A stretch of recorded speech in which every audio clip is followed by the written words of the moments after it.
Bismillahirrahmanirrahim. Assalamualaikum warahmatullahi wabarakatuh. Perkenalkan, nama saya Sony Sultansa dengan NIM 123202041. Di sini saya akan membuat video tugas UAS matkul PKN dengan dosen pengampu, yaitu Dr. Haji Sacha Suhendi MAG dan Haji Yudi Irfan Daniel MSOSI MAG. Dengan video adalah menjawab beberapa pertanyaan yang akan disampaikan oleh teman saya. Soal pertama,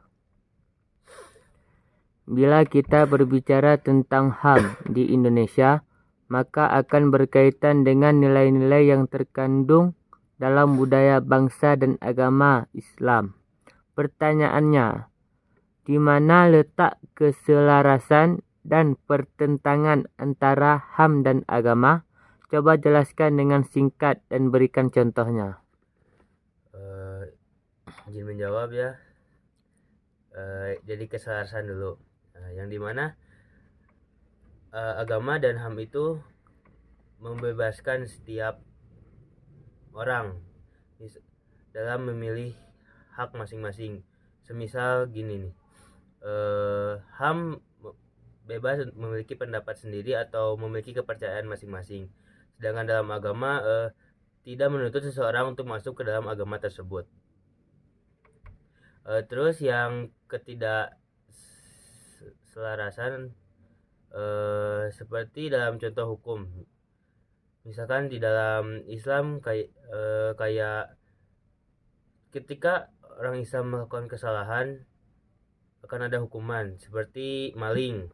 Mereka akan tangannya dicambuk, terus yang zina dicambuk 100 kali. Nah, ketika di dalam HAM juga itu termasuk bertentangan karena mereka punya haknya masing-masing. Oke, soal nomor 2. Demokrasi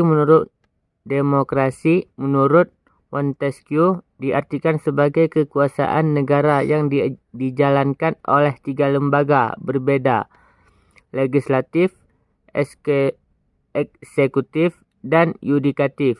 Masing-masing institusi tersebut harus berdiri secara independen tanpa dipengaruhi institusi lain sehingga tidak mengganggu kinerjanya. Jelaskan bagaimana relasi di antara 3 lembaga legislatif, eksekutif, dan yudikatif dalam mencapai tujuan nasional. Izin menjawab ya.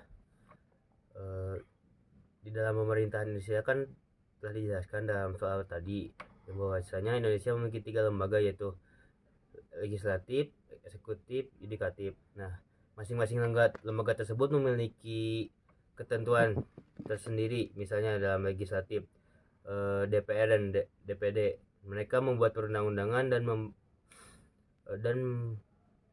kayak seperti melihat kebijakan pemerintah.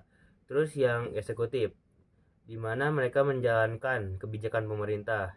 Terus yang yudikatif seperti Mahkamah Agung dan Mahkamah Konstitusi, mereka menegakkan hukum keadilan. Nah, di masing-masing tersebut meskipun berbeda-beda tetapi memiliki tujuan yang sama. Kayak contohnya, jikalau ada yang melanggar legislatif dalam misalkan perundang-undang, nah maka yang akan menegakkan hukum adalah lembaga yudikatif untuk menjalin, bukan menjalin sih, seperti